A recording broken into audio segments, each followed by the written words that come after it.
नीतीश कुमार के पर को कतरा गया है बहुत स्मार्ट।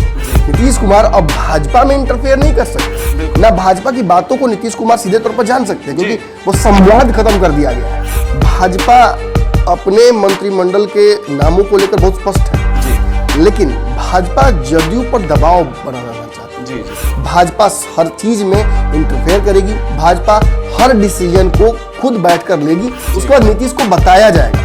पूछा नहीं जाएगा नीतीश कुमार से कि ये इससे आप अग्रीड है, इससे आप अग्रीड है कि नहीं, वो बताया जाएगा ताकि नीतीश कुमार उन डिसीजंस को एक्सेप्ट करे।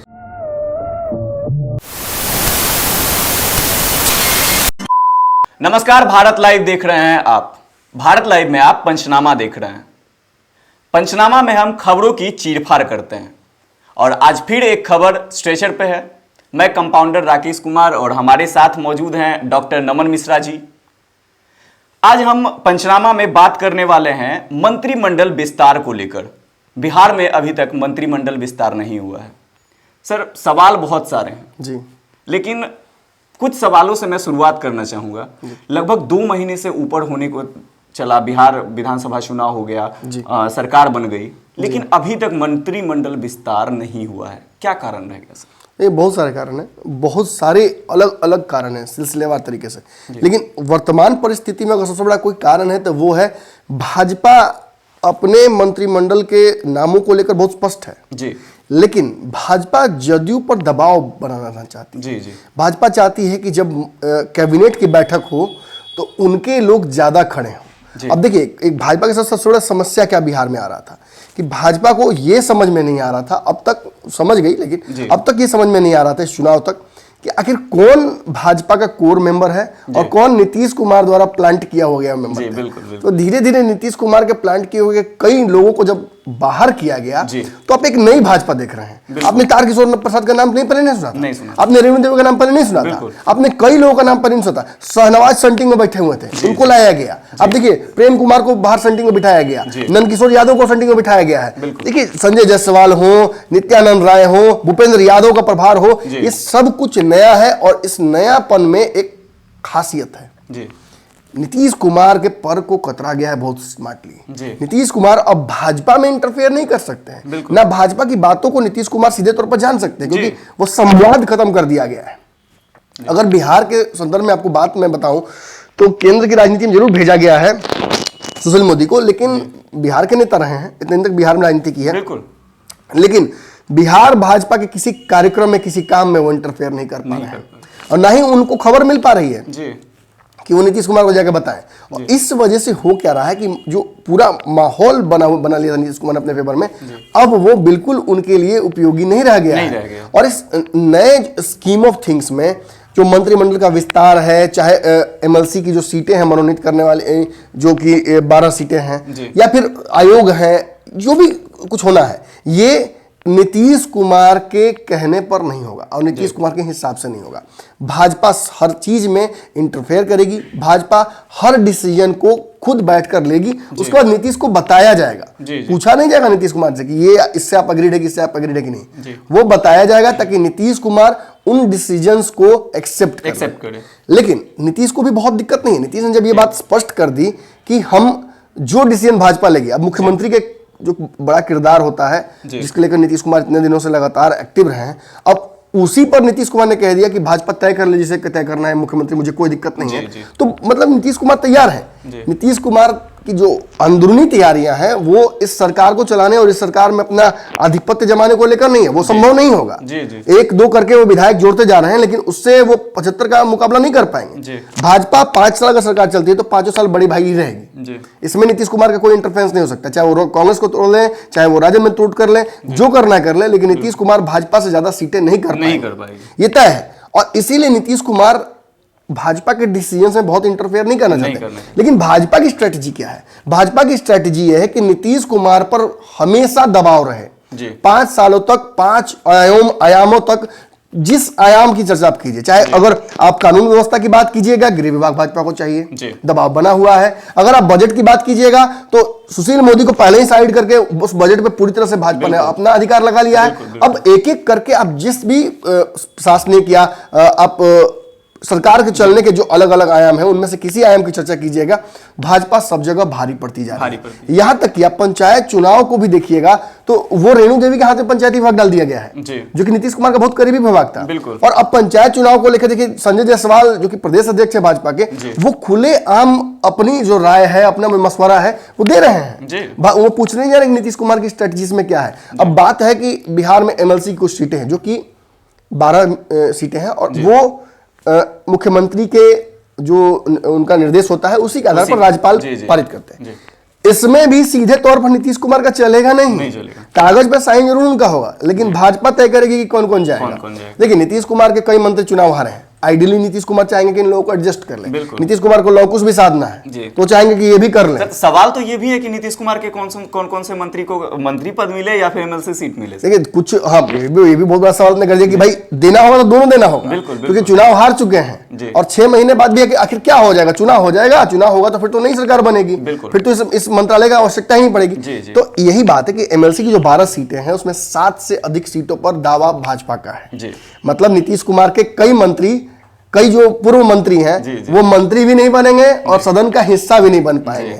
तो क्या मुखिया चुनाव लड़ेंगे? नीतीश की पार्टी पे सबसे बड़ा सवाल संशय इस समय इसी बात का है और बहुत सारे लोग उसमें नाराज हैं। जयकुमार सिंह का आपको गुस्सा पता है किस तरह से गुस्सा है, वो भले ही वो चुप है लेकिन उनकी नाराजगी जग जाहिर है। इसके अलावा कई उनके मंत्री हैं जो कि खफा है और नीतीश कुमार को उन लोगों को एडजस्ट करने के लिए मंत्रालय चाहिए या एमएलसी चाहिए या आयोग चाहिए या कोई और तरीका उन्हें लगाना पड़ेगा। लेकिन भाजपा क्या कर रही है कि पहले तो नीतीश कुमार के लवकुश को साधने के लिए जो एक समय था नीतीश कुमार का कि अल्पसंख्यकों में अपनी अच्छी पकड़ बनाई थी, उसे साधने के लिए ले आए कहां से, शाहनवाज हुसैन को।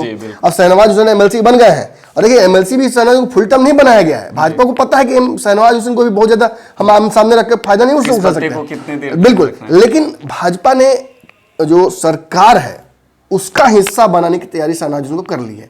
अब नीतीश कुमार के साथ समस्या क्या है? अटल बिहारी की सरकार में नीतीश कुमार कृषि मंत्री थे और उस वक्त अल्पसंख्यक मंत्री थे शाहनवाज हुसैन, और इन दोनों के बीच में बिहार को लेकर विवाद हमेशा चला आया है। मतलब एक कद को लेकर नीतीश कुमार और शाहनवाज हुसैन दोनों एक बराबर उस वक्त थे। यहां तक कि उस वक्त भी चर्चा चल रही थी कि बिहार में अगर भाजपा की सरकार बनेगी तो शाहनवाज हुसैन मुख्यमंत्री बन सकते हैं। तो उस समझ रहे आप समकक्षीय नेता को आपने लेकर आया है, क्यों? नीतीश को हड़काने के लिए। नीतीश कुमार की सरकार में उनकी दाखिले को उनका जो इंटरफेरेंस है उसको बढ़ाने के लिए आपने वहां बिठा रखा है। अब इससे क्या होता है कि नीतीश कुमार असहज होते हैं। पहले से नीतीश कुमार बहुत असहज है और असहजता की जो उनकी पराकाष्ठा है उसकी एकदम अंतिम पराकाष्ठा तक पहुंचाकर भाजपा उनका टेस्ट ले रही है। अब बात यहां यह है कि भाजपा ने अपना लिस्ट बना लिया है। आज भी हमें खबर है कि संजय जायसवाल लेकर लिस्ट वो पहुंचेंगे नीतीश कुमार। मीटिंग होनी है, अभी तक हुई नहीं, होगी आज, कल भी होगी। ये मीटिंग पहले भी हो चुकी है, लेकिन कई चीजें हैं, कई बिंदु हैं जिन पर मामला अटका हुआ है। ऑब्वियसली नीतीश कुमार के सबसे बड़े विभाग पर नजर है भाजपा की। भाजपा चाहती है गृह विभाग भी छीन लिया जाए। आपने देखा कैसे भाजपा के नेता जो संजय पासवान है ये भी आश्वस्त हैं कि मैं तो बन ही रहा हूं। तो ऐसे भाजपा के लोगों को पता है कि कौन कौन बन रहा है, बस नीतीश कुमार को यह पता नहीं है कि उनके जो लिस्ट है उसमें से कितने लोगों का नाम कटेगा। इस चक्कर में उनको वहां बेचैनी भी है और नीतीश कुमार पर इसी हिसाब से भाजपा दबाव भी डाल रही है। तो एक बात तो स्पष्ट है, अगर आप आपने मुझसे सवाल पूछा था कि क्यों नहीं हो पा रहा है, ये सारे आयाम हैं जिनकी वजह से नहीं हो पा रहा है। इसके अलावा आप मंत्रिमंडल पर ही ध्यान मत दीजिए, आयोग को लेकर भी बैठक होनी है, आयोग भी तय करने हैं। बिल्कुल, क्योंकि जिस वक्त अब समझिएगा इस बात को, जिस वक्त आप घोषित कर दिया कि ये हमारे चेहरे हैं मुख्यमंत्री, माफ कीजिएगा मंत्री के, तो जिनको नहीं बनाइएगा उनका क्या होगा? वो तो तुरंत विद्रोह कर देंगे। बिल्कुल। तो ऐसे में आयोग भी उसी वक्त तय करना पड़ेगा और साथ ही साथ आपको तय करना होगा कि एमएलसी आप किसको बना रहे हैं, ताकि कोई संशय न रह जाए। नीतीश कुमार जानते हैं कि ये बर्थडे में जब आप देखते होंगे कि कुछ अगर आपके बैचलर मित्र होंगे, साथ में आप लोग जब बर्थडे मनाते होंगे तो केक काटने की एक रस्म होता है। कटता तो है, मिलता कितनों को है इस पर हमेशा संशय रहता है। तो ये केक की तरह रखा हुआ है। सबसे बड़ी दिक्कत ये है कि जब ये पहला चाकू टच करेगा केक, जब उसका बंदर बाट होगी तो कई लोगों को नहीं मिलेगा और कई को एक्स्ट्रा मिल जाएगा, जैसे कि अभी मिला हुआ है अशोक चौधरी जी को, और इस पर भी भाजपा की नजर है। तो ऐसे में ये बहुत अब कम ही इसका एक्सपेक्टेशन रख सकते हैं कि नीतीश के हिसाब से ये चीजें होंगी। ये चीजें भाजपा के हिसाब से ही होनी है। नीतीश कुमार को इसमें बस एक कर्ता के तौर पर, टेम्पोररी रिमोट के तौर पर रखा गया है और हाँ, ये बात जरूर है कि नीतीश कुमार अपनी पार्टी को लेकर बहुत संजीदा हैं, चुनाव को लेकर बहुत ज़्यादा आश्वस्त हैं। उनकी सारी तैयारियां, हर एक स्टेप जो नीतीश कुमार ले रहे हैं मौजूदा सरकार में, वो कहीं ना कहीं एक अल्पकालीन मतलब मध्यावधि चुनाव की तैयारियां की तरह लग रहा है। और भाजपा जो भी कर रही है उससे यही लग रहा है कि भाजपा नीतीश कुमार को सामने रखकर और अपने सरकार चलाने की तैयारी कर रही है 5 साल। भाजपा जानती है कि नीतीश कुमार चाहेंगे तो कभी भी झटका देकर वो भाजपा को कहीं ना कोई जुगाड़ तंत्र लगा लेंगे, भाजपा फिर वहीं चली जाएगी। तो भाजपा ये भी नहीं चाहती है, बहुत चालाकी से भाजपा ने नीतीश कुमार को घेरा है, तो वो चाहेगी नहीं कि इतना जल्दी नीतीश पर से शिकंजा छूट जाए। जी चलिए, तो इस पंचनामा में आपके कई सारे सवालों का जो उत्तर है मिल गया होगा। तो एक उत्तर मैं और भी दे दूं कि 28 तारीख फरवरी से माफ कीजिएगा 28 ये जो जनवरी है, इससे फरवरी के फर्स्ट वीक तक आप देख सकते हैं मंत्रिमंडल का विस्तार का जो खाका है वो सामने आ जाएगा। और जिस दिन सामने आ जाएगा जो कंप्लीट खाका है, उसके एक दिन के अंदर में ही आप सुनिए कि अनाउंसमेंट हो जाता है।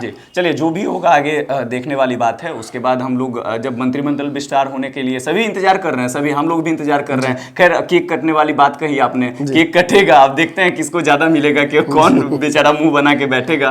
तो आगे बने रहिए हमारे साथ। लेकिन एक चीज ध्यान दीजिएगा कि वीडियो अगर आप पूरा देख लिए हैं तो शेयर भी करिएगा, लाइक कमेंट, और जो आगे का प्रोसीजर है हमेशा कहते आए हैं, यूट्यूब पे देख रहे हैं तो सब्सक्राइब भी कर दीजिएगा। धन्यवाद। अगर ये वीडियो पसंद आई और वह बिहार के राजनीति और बिहारियत से सरोकार रखेनी तो सब्सक्राइब बटन दबा के चैनल के सब्सक्राइब कर ली। ओजे एगो घंटी बा, ओकरा बटन दबा देला से कुल सटीक और मारक खबर रुआ मुफ्त में मिल जाई। अगर रुआ पत्रकारिता के हमनी के नया प्रयोग में सहयोग कर चाहतानी तो ज्वाइन बटन दबा दी। पेटीएम नंबर नोट कर ली 9386816700। धन्यवाद।